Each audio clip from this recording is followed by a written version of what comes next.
السلام عليكم، مرحبا بكم في هذا الفيديو اللي غادي نهضر فيه على كيفاش كانت الكنيسه الكاثوليكيه مسيطره بشكل كبير على المجتمع الكيبيكي قبل من الثوره الهادئه.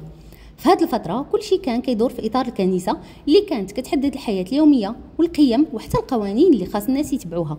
غادي نشوفوا كيفاش هذه السيطره كانت كتشمل التعليم، الصحه، الحياه الشخصيه وحتى السياسيه. اول حاجه غادي نهضروا عليها هي التعليم قبل من الثوره. التعليم في كيبيك كان تحت السيطره الكامله ديال الكنيسه الكاثوليكيه.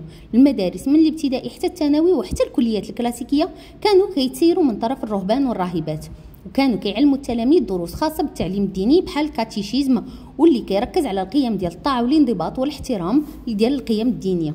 في هذه المدارس كل المواد بحال التاريخ، الادب وحتى الفلسفه كانوا كيقراوها التلاميذ من منظور ديني. الهدف كان هو ان التلاميذ يكبروا هما ملتزمين بالقيم الكاثوليكيه ويكون عندهم احترام كبير للكنيسه والاسره.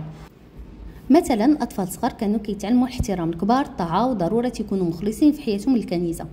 ومن بعد كاين الكليات الكلاسيكيه اللي كانوا كيخدموهم الرهبان وكيستقبلوا غير ابناء الطبقه الغنيه. هذه الكليات كانت كتوجد الشباب اللي باغيين يدخلوا المهن كبيره بحال رجال الدين، المحامين، الاطباء، وكانوا كيعلموهم مواد بحال الفلسفه واللاتينيه باش يوجدوهم لدورهم الكبير اللي غادي يكون في المجتمع حسب القيم الكاثوليكيه. اما بالنسبه للفقراء فكانوا كيحلموا يوصلوا هذه المؤسسات، ولكن كان صعيب عليهم بسبب التكاليف العائليه والمصاريف الصارمه. في 1943 جا قانون التعليم الاجباري باش كل الاطفال يقراو حتى يوصلوا للسن ديال 14 سنه، وهذا الشيء تحسب تطور، ولكن الحقيقه هي ان الكنيسه بقات مسيطره على التعليم، بحيث كانت كتشرف على مجلس التعليم، والبرامج الدراسيه كانت كتماشى مع القيم الدينيه. يعني حتى من بعد التعليم ولا اجباري التلاميذ كانوا كيتعلموا المناهج كلها دينيه. هذا التحكم في التعليم خلى التلاميذ يكبروا هما متمسكين بالقيم الدينيه وكيعيشوا حياه مليئه بالانضباط والتقوى، وكيوجدوهم يبقاو ملتزمين بالكنيسه ويطبقوا التعاليم ديالها. نمشيو دابا للجامعات بحال جامعه لافال وجامعه مونريال. الكنيسه كانت حتى هي مسيطره عليهم، وكانت كتحكم في البرامج وتراقب اي موضوع اللي كيخالف القيم الكاثوليكيه. مثلا نظريه التطور ديال داروين كانت ممنوعه، بحيث كتشوفها الكنيسه خروج على القيم المسيحيه، وكانت ماده اللاهوت ضروريه بزاف حتى في مجالات اللي ما عندها حتى علاقه بالدين. الطلبه كانوا ملزمين يقراوها باش يبقاو متمسكين بالعقيده الكاثوليكيه، وحتى الابحاث كانوا محدودين في المواضيع اللي خاصهم يبحثوا فيها، بحيث ان اي موضوع كيتعارض مع الدين فهو غير مقبول. نمشيو للنقطة الثانية، وهي كيفاش الكنيسة الكاثوليكية كانت كتسيطر على الصحة وتقديم الرعاية وفق القيم الدينية. في هذيك الفترة بزاف المستشفيات كانوا كيتسيروا من طرف جمعيات دينية بحال الراهبات المحبة ومستشفى سان جوزيف، اللي كانوا كيشرفوا على العلاج والتكوين في إطار ديال الانضباط والتفاني الديني. في المستشفيات الكنيسه كانت كتحكم ماشي غير في كيفيه تقديم العلاج، ولكن حتى في المبادئ اللي خاص الطاقم الطبي يتبعها. مثلا النساء اللي كانوا كيجيو يولدوا كان ممنوع عليهم يستعملوا وسائل منع الحمل، بحيث كانت الكنيسه كتعتبرها ضد القيم الدينيه، وكتشوف ان الانجاب هو جزء مهم من الزواج الكاثوليكي. في هذا الاطار كانوا كيشدوا بزاف على التربيه الصحيه وفق القيم الكاثوليكيه، وكان الطاقم الطبي ملزم يتبع هذه التوجيهات. بالنسبه للتكوين ديال الممرضات، الكنيسه كانت حتى هي كتلعب دور كبير. الممرضات اللي كانوا كيتدربوا في هذه المستشفيات كانوا كيتلقاو تكوين خاص كيركز على مبادئ الخدمه في سبيل الله والتفاني، بحيث كيخدموا المرضى بروح ديال التضحيه والالتزام الديني. كانت بزاف ديال الدروس كتركز على الخدمه بتواضع وتفاني، وكتعلمهم كيفاش يقدموا الرعايه وفق القيم الدينيه اللي كتجي قبل المهارات المهنيه. مثال اخر هو كيفاش كانوا كيمنعوا اي نوع من الاجراءات الطبيه اللي كتخالف القيم الكاثوليكيه، بحال العمليات الجراحيه اللي كتؤدي للاجهاض. حتى في حالات الطبيه الضروريه الكنيسه كانت كتشدد على احترام قدسيه الحياه، وهذا الشيء كان كيدفع بزاف من المستشفيات باش يرفضوا تقديم هذه الخدمات للنساء حتى وان كانوا حالات صعبه. وهذا التأثير الديني ما كانش محدود غير في المستشفيات الكبرى، بل حتى في المناطق القرويه. في هذه المناطق كانوا الراهبات والرهبان هما اللي كيتكلفوا بالرعايه الصحيه، وكانوا كيوفروا العلاج الاساسي للناس، ولكن دائما وفق القيم الدينيه. الناس في هذه المناطق كانوا معتمدين بشكل كامل على الكنيسه باش يتلقاو العنايه، وهذا الشيء خلاهم يبقاو ملتزمين بالقيم والتعاليم اللي كانت كتمليها عليهم.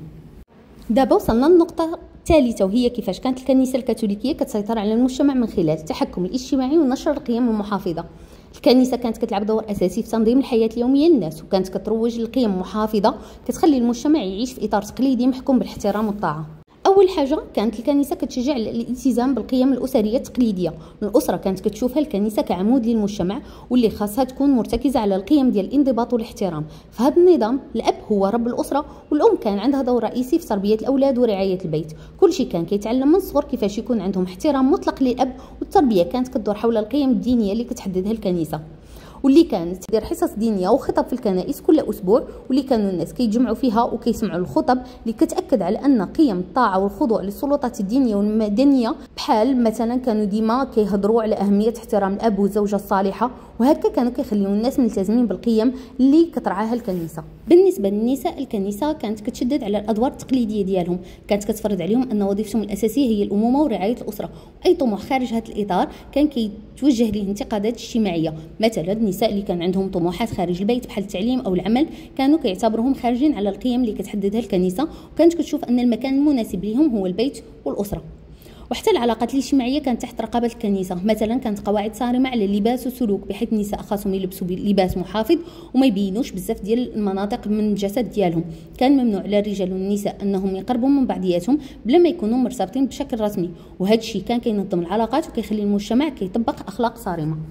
وباش تزيد في التحكم، الكنيسه كانت كتروج الفكره ديال ان اي انحراف على هذه القيم كيؤدي للذنوب، وكانوا كيستعملوا سلطه الاعتراف باش يعرفوا الناس اللي داروا الاخطاء.